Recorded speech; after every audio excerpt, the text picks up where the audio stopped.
Yeah. Hold on. You get it?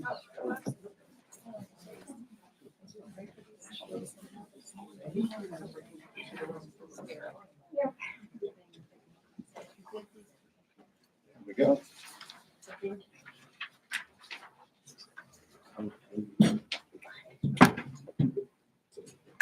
Trip over this cord. This is your chair.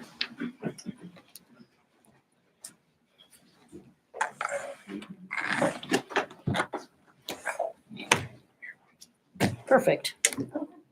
Well, it's been years since I've talked in front of a crowd. Many, many years. And I never liked book reports in the first place in school, so luckily I've got two wonderful people here to help me. I'm going to start out where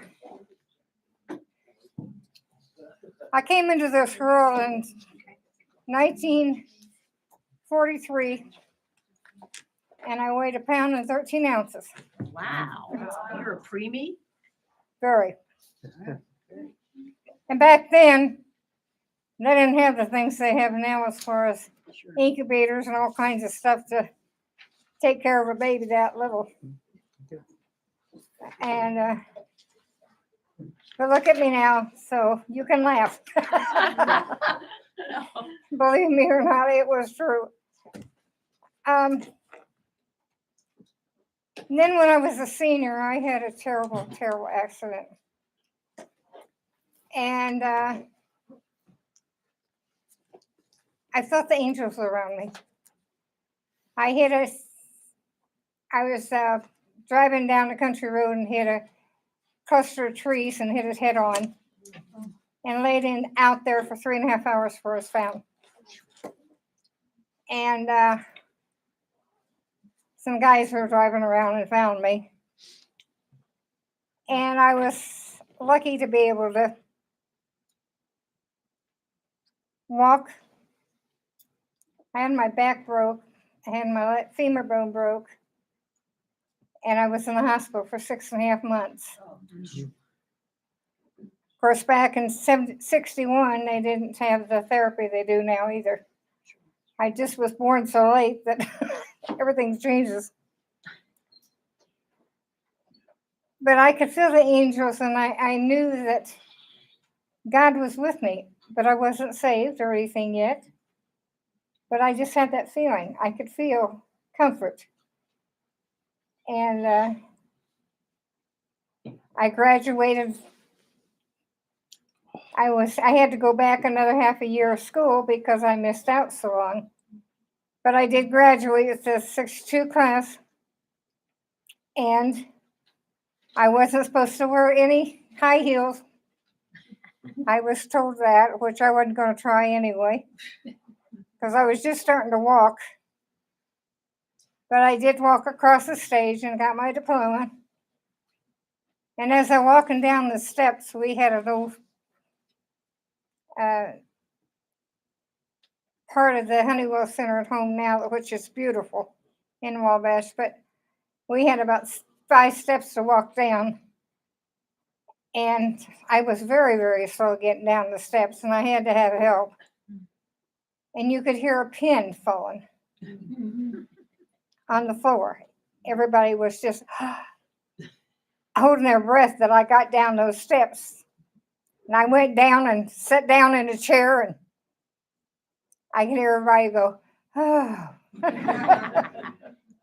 And that's the way I felt. Oh.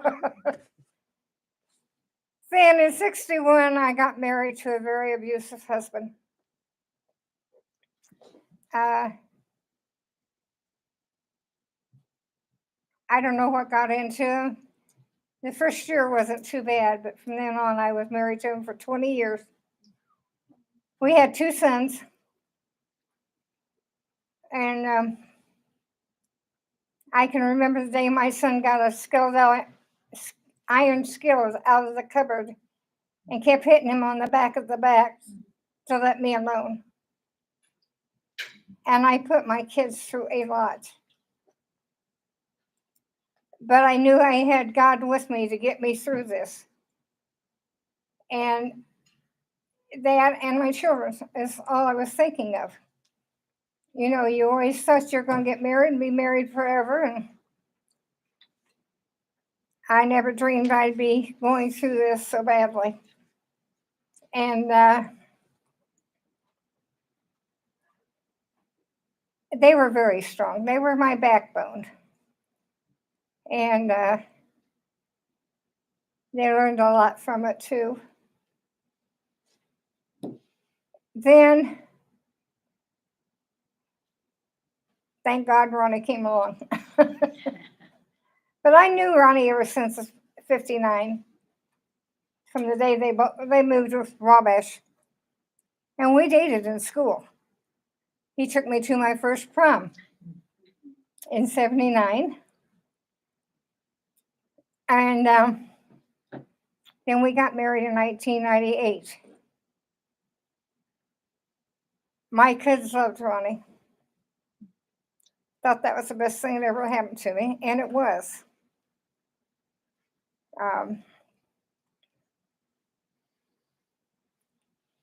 But I left out something that my kids, well, when they went into college, actually, but when I was married to Jack, my son was always on my side and telling me, Mom, don't give up, don't give up. And then I was divorced for 12 years and had a rough time with the kids as far as raising them by myself.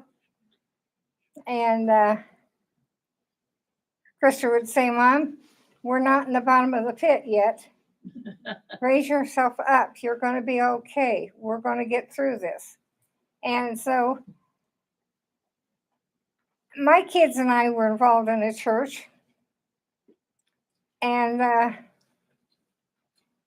but I didn't find the Lord until the 80s.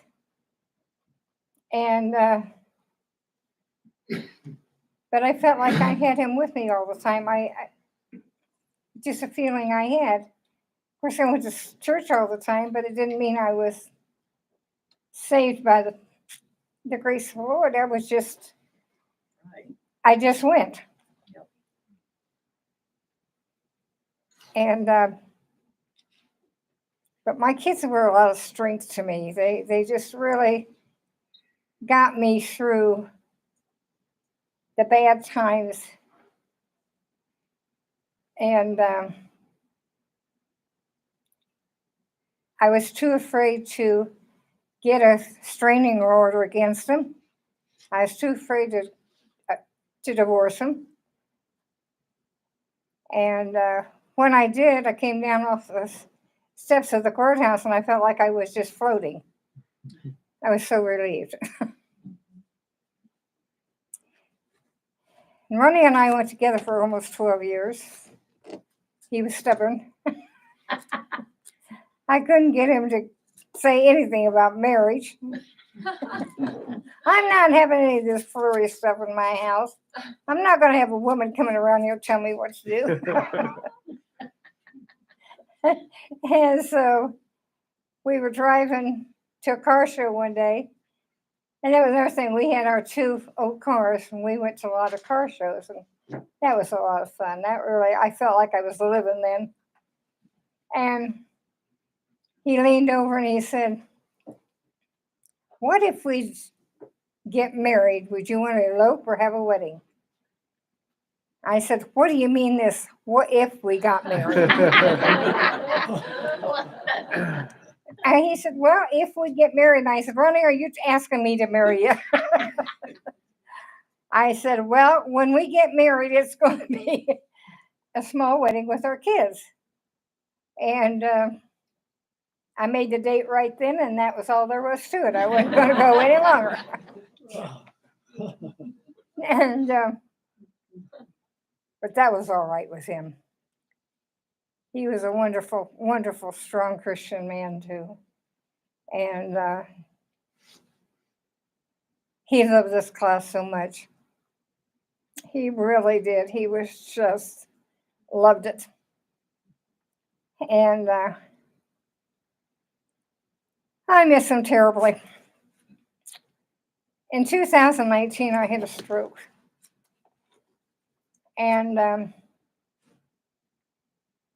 didn't realize I had. I was playing cards with some friends at the complex I live in. I turned around to speak to somebody, and I could hear myself inside my brain, but I couldn't get nothing out. And I looked at Ronnie, and I said, I can't talk. Well, he immediately called the ambulance, and then I collapsed. And I'd had a blood clot in the brain, but I came out of that stroke like I never had one. I could talk, walk, move, do anything. Praise God. And to this day, it's hard for me to believe I really had a stroke. But I know I did. So the good Lord was good to me. He's been good to me through all of this. That's what I'm trying to get over. The Lord works with you no matter what the situation is. And then when I lost Ronnie, he was with me. Because I knew Ronnie was going to heaven. There was no doubt in my mind. He told Kevin, he told the minister, I'm not afraid. I'm ready. I'm going to heaven. I know I am. Amen. And he just, he suffered enough beforehand, but when he was dying, he went so easy and peacefully. And he was ready. He wanted God to know that. And I can't wait until the day I'm with him. There's some things he's got to change, but I'm going to be with him. No, he's a wonderful man. I was baptized in 46 and rebaptized again and saved in 98. And I was baptized in my brother-in-law's church. My sister's husband was a Baptist minister. And then he died when he was very young. And I used to get so mad at him because he would come home all the time with flyers and jacket, and he'd show them to me. And I'd throw them away. He said, I'm sick of this. I'm not going to listen to this. And he was always on me about getting saved. And he died when he was 71. So I felt like, and I finally got saved in his church, and I knew that I was supposed to be, and I was glad I did it. And when he died, I knew that my life was with God, and Marvin knew it. He knew I had. I have a few pictures of my children, which I'm very proud of. They're very good Christian people.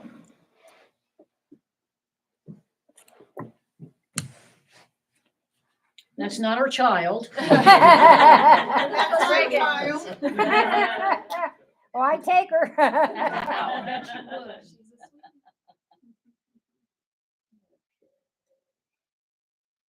Which ones you want to show first? It don't matter. All right, so here's your. This is Coulter, Baylor, and Emery. They're my youngest son's children. That's my son and his wife, Megan and Christopher, my youngest son. And this is my oldest son and his wife. Can you guess which one it is? Yes. Yeah, she's on this end. Yeah. But she blends in with the kids. Yeah, she's young. When Jasmine, the next girl next to her, was going to college, somebody saw her picture and they said, oh, I didn't know you can meet your roommate so quickly. Jasmine said, no, that's my mom. But this is Jasmine next to her. Tori's down here on the bottom. Ashley's next to Tori. And then Jeremiah's up there on the back of Tori, and then my son JD. And these are the 4 kids that my kids adopted. And we love them very much. We're very happy for them, and they're very good Christian people. Are they all one? Very strong, How huh? many brothers and sisters? Jasmine and Tori down here they're sisters. Ashley and Jeremiah are brother and sister. Okay, Mhm. cool. And they're a very good Christian family, very. What about Chris and his Chris and kids? Megan go to church, but they've been so busy with everything, they haven't gotten there for a while. All right. Other grandkids. So you've got, Yeah. how many grandkids? I've got 11 grandkids altogether. Oh, okay. Ronnie had 5, and I've got, Right. I meant 4, and I've got the others. Gotcha. Gotcha. But the others are my grandkids too. Oh, Well, that's sure, good, so. sure. Coulter is going to be graduating soon. He's playing baseball. He's going to college to New Albany, Indiana, IU, and he's going to play baseball year round. That makes him happy. And Bader will graduate next year. He's a junior right now. And then Emery is going to go in high school. Beautiful. And they got their mom and dad going to church. They were going to Bible Interesting. school with their grandma, and they kept talking about it, and said, Mom, Dad, you ought to go to church. So they got them to going. Very cool. All righty. And then my son, my oldest son, and Christopher did too, they went to FCA in college. Oh, yeah. And when JD went, they had over 200 kids in FCA. And it was really, really big, and they were really strong with it. So that's Christopher, right? That's Christopher. Okay, and he teaches in Brownsburg. Yeah, Isn't he they're a both teacher? teachers in Brownsburg. Okay, Both of them are. all right. And then And JD. Cindy is she's a teacher. Okay, JD's in sports. very cool. And very good friend, very, very good kids and they're good families. And I'm so blessed with them.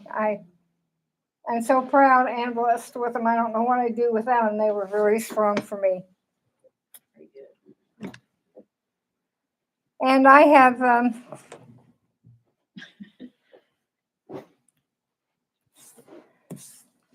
You got a song you want us to sing? what happened to you, Heather? Oh, She's right there. do you have time for questions before we sing the song? Sandy, Yeah.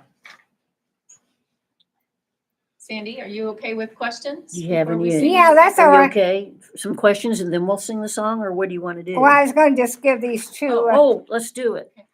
The verses. Of course, so God so loved the world that he gave his only son, that whosoever believes in him shall never perish but have eternal life. And I believe that faithfully. And then be joyful in hope, patience and affliction, faithful, affection and faithful in prayer.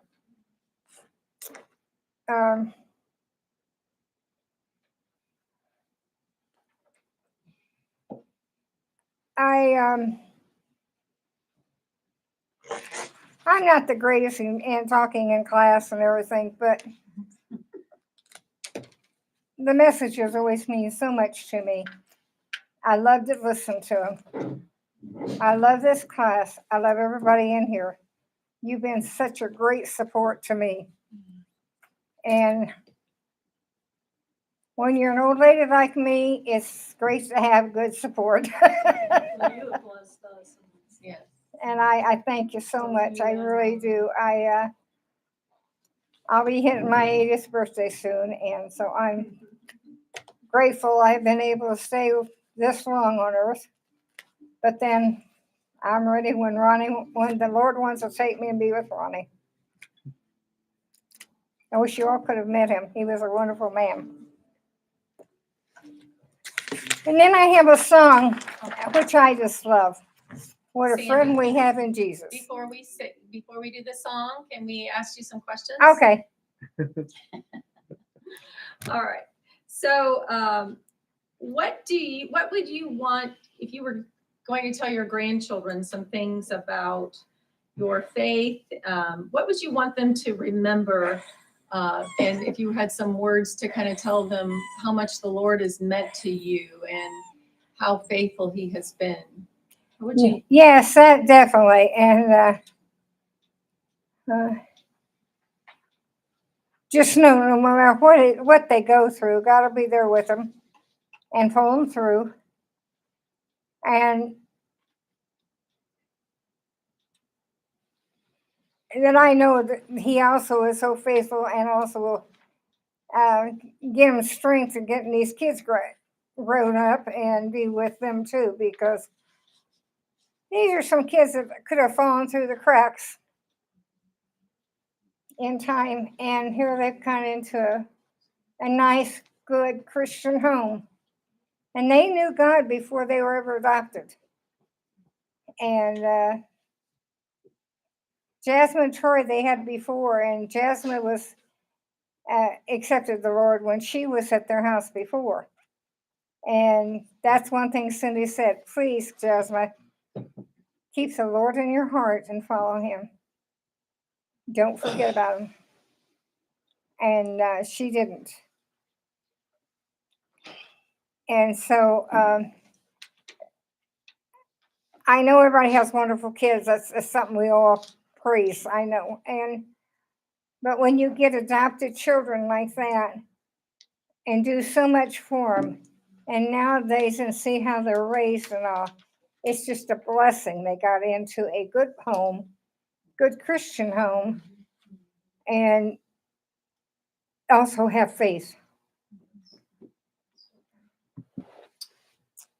Thank you. And do you feel like your prayers have made a huge difference? You and Oh, Ron yes, and I the do. families I think they have. in Yes. keeping them on track. Yes. We have, and when we have family gatherings, we have a lot of prayer. Wonderful. My daughter-in-law's father is a retired minister. And so we always have prayer. Mhm. That's fantastic. I know another question. Even you've had a lot of major life challenges recently. You kind of shared a lot of those, losing Ronnie, and you had your stroke, a lot of health challenges.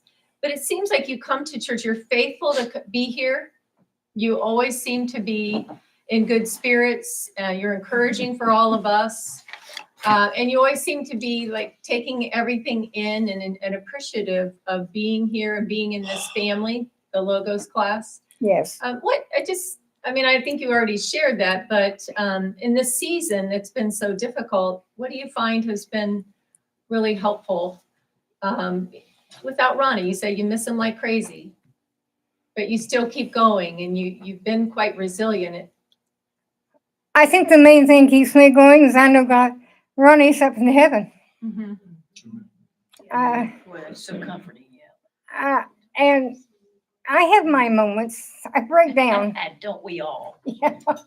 But I have to stop and say to myself, Sandy, Ronnie was strong and he's up in heaven now. He's looking over you and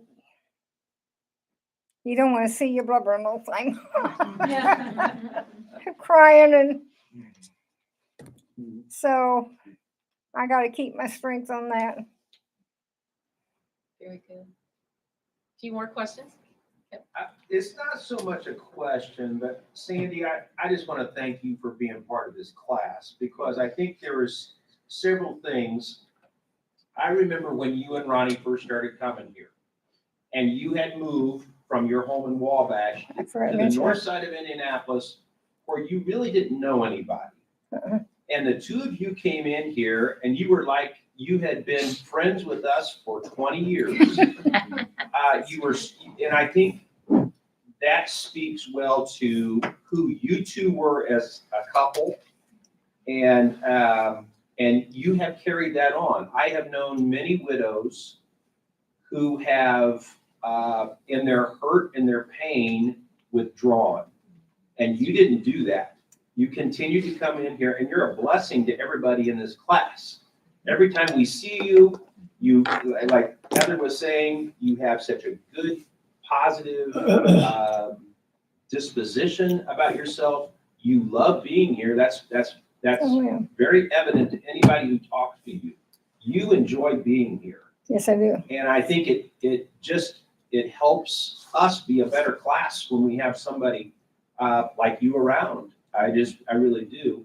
I also remember Ronnie, and he was such a blessing to me because he was suffering so much from a COPD, Mhm.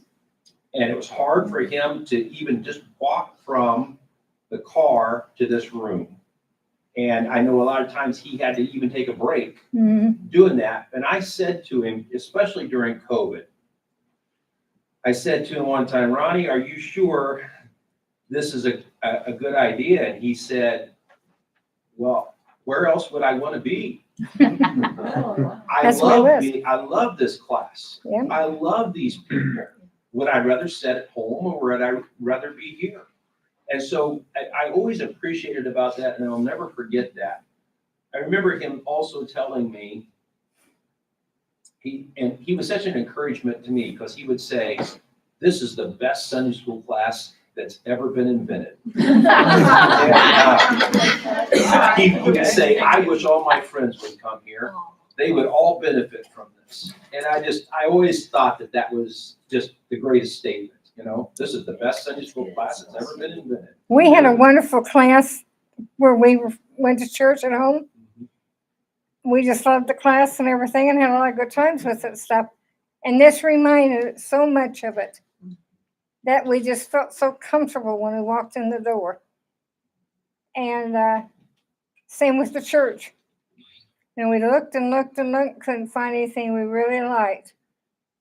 And we walked in there and that's all it was. That's all it took. Sandy, how long? For you? Okay, how did you become such a big IU basketball fan? I've been an IU basketball fan all my life. My dad was, and my ex-husband was. My kids was, JD particularly. He was a basketball fan since the time he was about, I'm not kidding, 3 or 4 years old. He would get the paper and read the stats and everything all the time and make sure he knew everything and the write-ups, and that's how he became a stat man with the NCAA. And then I just automatically was, and my husband had to be. And Ronnie liked IU real well too. So, Sandy, how long were you and Ronnie married? big pardon? How long were you and Ronnie married? We were married 23 years. We would have our 25th wedding anniversary next month. Wow. A long time. Yeah. I got a question for you, Sandy. How did you find this church? When you came from Wabash, a fairly small town. Right, Yeah. very small. And how did you land here? Well, we had a friend that was at the complex that lived there, and he used to come to this class all the time and church. And one time, I'm trying to think of his name. Daryl. Yeah, Daryl. And I asked Daryl, I said, would you take us to church and let us visit it? I'd like to visit it. So did Ronnie. And so he said, fine. And we came, and that's all it took, just that one time. We've been here every Sunday except for if we were sick. Did you start out in Logos, or did you start out in the other class and then join Logos when you combined for a short time? That we were merged at that time. I don't think so. The wall was down. We were already merged. Yeah. Huh? We were merged as a Sunday school class with the other class, I guess. Yeah, but I've always been in this class. And I plan to stay in it. If you can tolerate me. We're not letting you leave, is kind of the issue. And I've got a question, so, right before we sing. One of your favorite songs, right? Yeah. What a Friend We Have in Jesus. And So you're Christian, you're a sports fan, so when you're watching, say, IU, the Hurrian Hoosiers against the Boilermakers, look at that face. So your arch enemy, aren't we supposed to pray for our enemies? What happens during that game? Well, I have to ask forgiveness.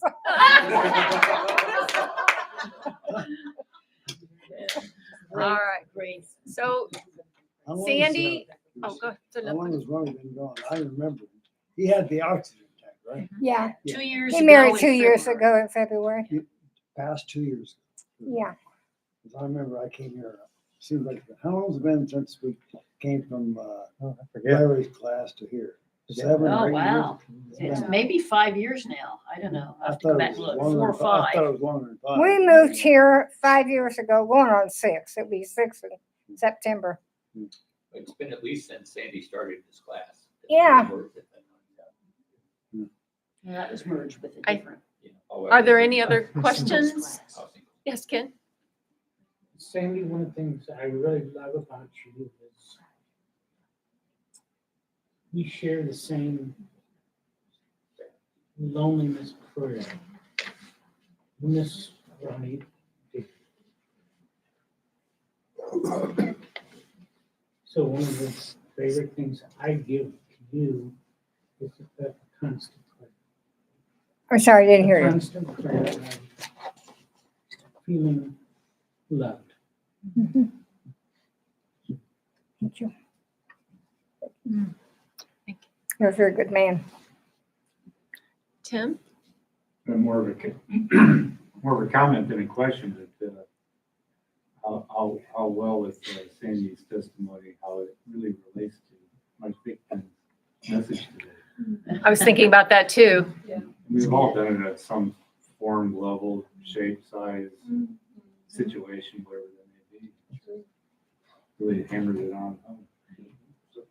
Yeah, great comment, because I was thinking the same thing.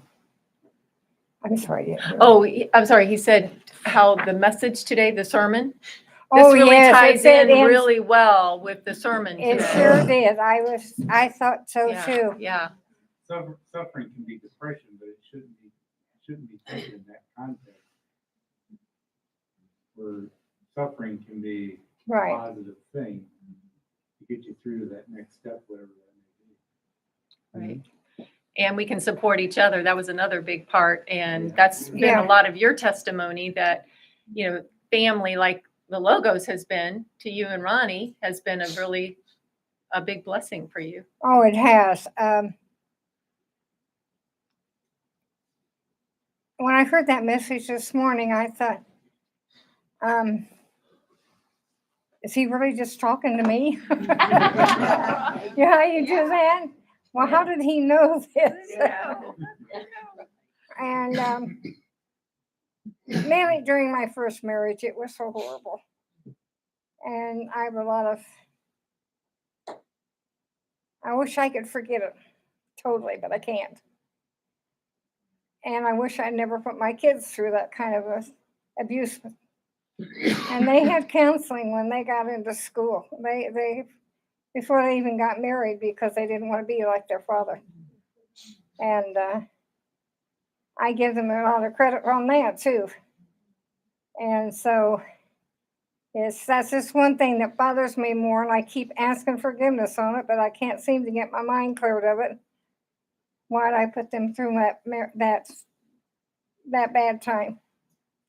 But they came out wonderful children, and they're strong. So But Sandy, they're the wonderful people they are today because of that experience.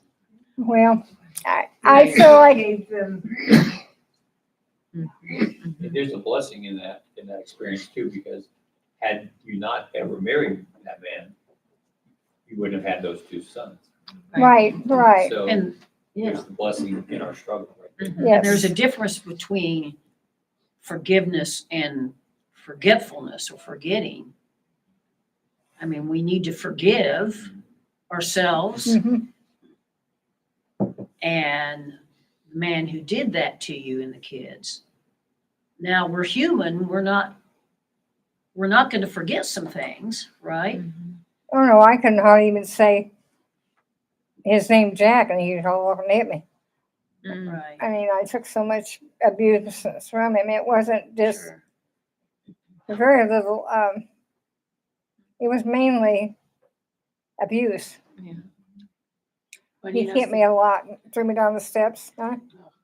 well, when you think of Sandy, what a gift you gave to your children to put them into counseling, because some women are so wrapped up in their own struggles that the children get forgotten. But I mean, what a beautiful gift, even in the midst of all of your struggles, to say, hey, my kids count and they're important and I need to focus on them. So that's huge. I mean, that's a huge gift to those kids. They were my strength. That's the word to say. Is I don't know. And I think even with them in sports and everything, that kept my sanity because I was with them and we were around people, and that helped. But I just thank God for so much in my life. He was there so many different times, and there's times I didn't even realize he was there. And I'm glad my kids know that they got God with them now, Jesus, and that they could depend on them. And God died for us when we were still sinners. And provided the salvation while we were sinners. We didn't have to get right with him. We didn't have to be solid with Jesus or no, strong in our faith at the time. He died for us before we were. right. That's the whole key of grace, and that's the beauty of each of our salvations. That he came to us and before we knew him, and he sacrificed for us, and so that we could have that opportunity to. And he walks with us even during the times when we're not walking with him. And that's proof positive of that. So praise God. Yeah, he walks and talks with us, doesn't he, all the time? Well, that's a great segue into our song. Yeah. So Becky is going to, what we want you to do is we have the words here to sing along. Nancy may want to be the leader here, but Becky's going to get us going and start it off. What friend we have in Jesus, all our sins and griefs to bear. What a privilege to carry everything to God in prayer. Oh, what needs we often forfeit.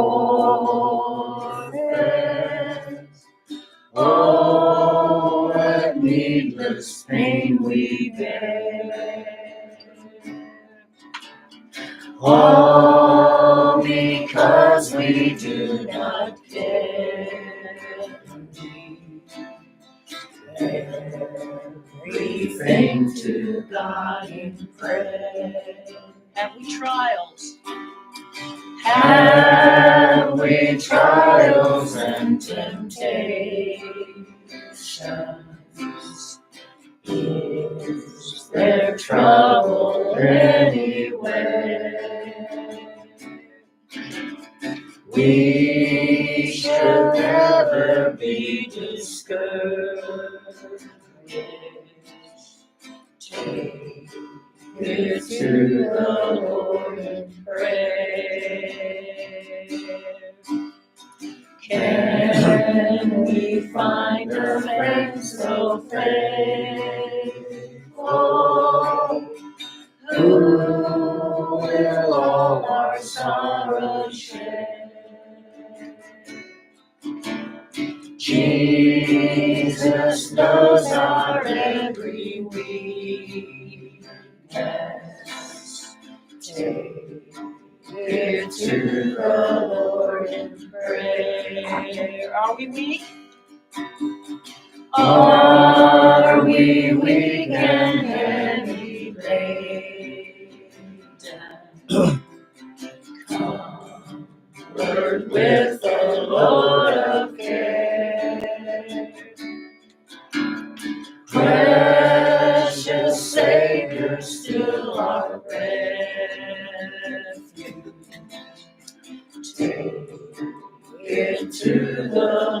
Lord in prayer.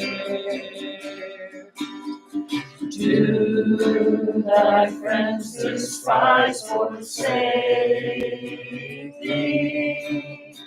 Take it to the Lord in prayer. In his arms he'll take and shield me. Thou wilt find a solace there. In his arms. In his arms he'll take and shield me. Thou wilt find a solace there.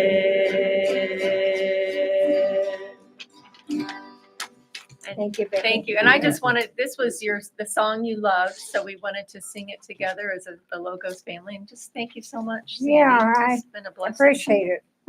And I wanted to tell you, I was sick Thursday, Friday, and Saturday, and didn't think I was gonna make it today. I could hardly walk, and I was shaking so bad and all. But I got up this morning, and I still had some problems, and I thought, no, devil, I'm not gonna do it. I'm gonna get all right. I feel it.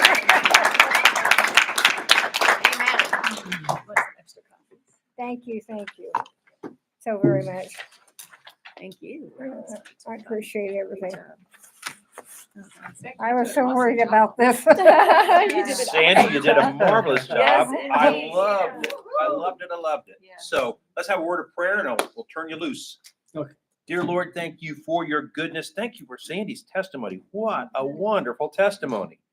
And to hear about the way that you were faithful to her, even when she didn't know you. That is tremendous, the way you've watched over her and her sons and her grandchildren. You are a faithful God. That's what I got out of this today. Amen. You are a faithful God.